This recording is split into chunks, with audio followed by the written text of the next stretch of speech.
got to talk about the fact that Daniel Jones is still QB number one, because there were some people wondering, is he going to be QB one? We got DeVito there propped up, ready to leapfrog him there, literally going to leapfrog him based on that position he's taking in that picture. Listen, guys, I want to be done with Daniel Jones. Rob, I'm pretty sure you're on the same ballpark as I. Don't want to speak for you. After what I saw yesterday, yeah. So we're both done with Daniel Jones, guys.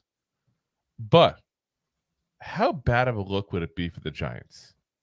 And it's easy for us to sit there and say this kind of stuff, but how bad of a look for the Giants would it have been to say, okay, we had one game, he looked bad, we're done, we're going to rip up the sheet of paper and redo our entire team plan for the year?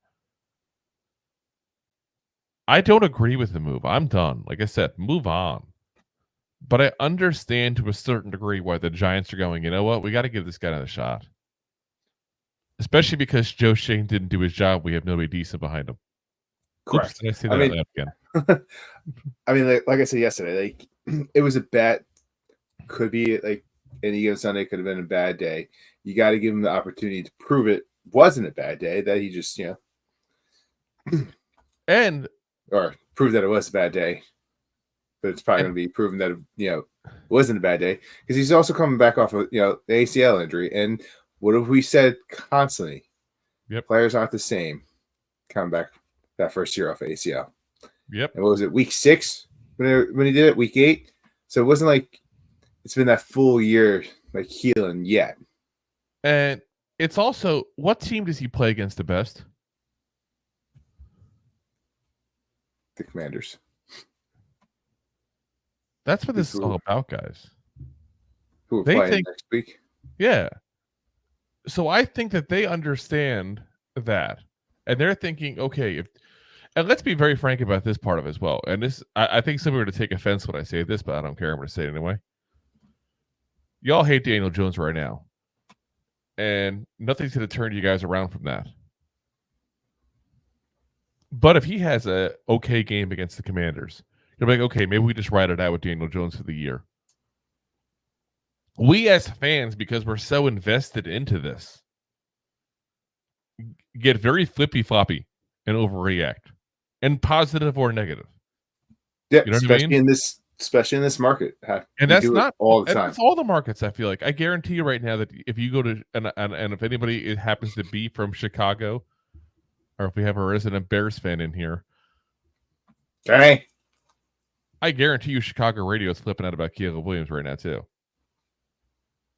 All I'm saying is... But they definitely don't sound like DJ Hay right now. All I'm saying is that I think that's what they're hoping. I got to be honest, say that's not what I'm hoping. I'm hoping, and this is going to sound really bad, I'm hoping whoever he is who he's going to be. Like, I don't want to fluke one good game, and then we're keeping on to this guy for another 5-6 weeks because, we had that one game against the Commanders. And that's my concern, because, guys, we'll talk about the games in this week later on, but Baker Mayfield looking all freaking pro against the Commanders. Yeah. I mean, Baker Mayfield, we talked about him last year. At least I did. You're pro, Baker. I always say he rides off the first 6 weeks pretty solid and then falls off the wagon.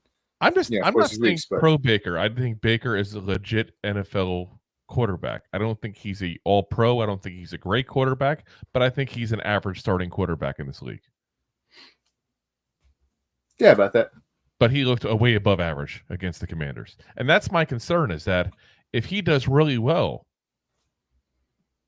then what's going to happen is they're going to look at that as a reason to keep him.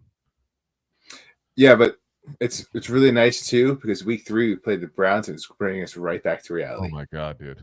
And that's part of my other concern. And this is a very particular, popular tactic that you see in a lot of these scenarios.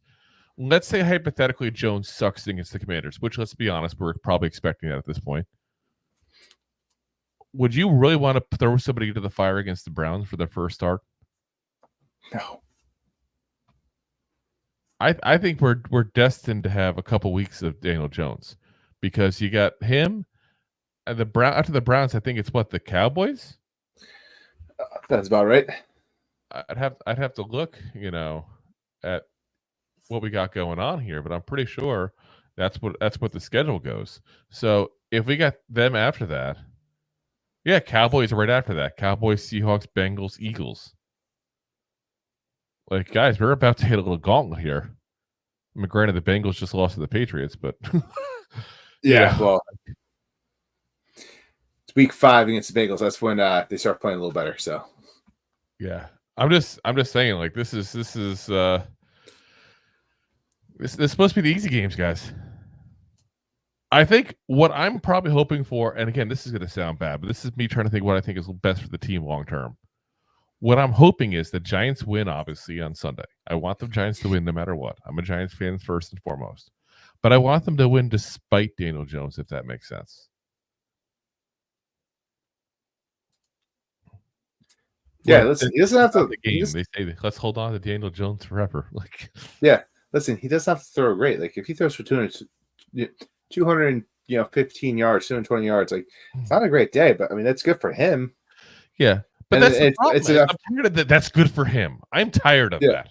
Well, that's what I'm saying. Like, after like being terrible, like, we deserve better. We deserve better quarterback play.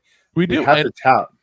We have the talent around him. Like, it's like, how many times we talked though about we have to support the Giants players. We have to root for them.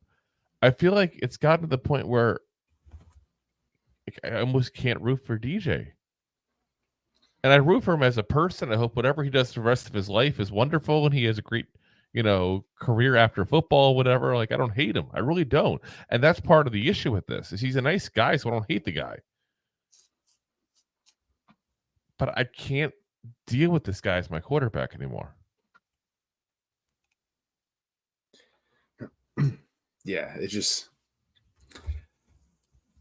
listen, if we talked about it yesterday, if we picked up like Winston, which he's probably gonna be starting for the Browns. the way Watson looked, yeah. Yeah. So let's be real there. But he's Browns are probably gonna get rid of him. Like, there's no one else out there. Like, we got to root for him. But like, there's always somebody. Listen, there's always somebody. It's just about the option may not be good. Like, I'm gonna throw a name out here right now for you guys. Mike White. Remember him with the Jets a couple of years ago? Yeah, he had a couple good games. I'm not suggesting he's going to be great. And I'm not looking for great because I don't think you're going to find great. Tannehill's not going to want to come here. He wants to play for a winning team. Winston, after what Watson threw up there against the Cowboys, probably isn't going to go anywhere, at least until they get a little more confident in the position. You're going to have to pluck somebody from a practice squad. And Mike White is a guy who at least is not afraid to chuck the ball. He's not great. Don't get me wrong. He's not great. We're not going to win anything with him. No. But we're going to win more with him, I think, at this point with DJ, because at least he's not afraid to throw the ball. Because neighbors might just be that receiver that you just chuck the ball and he's going to make things happen. Mike White will chuck the ball.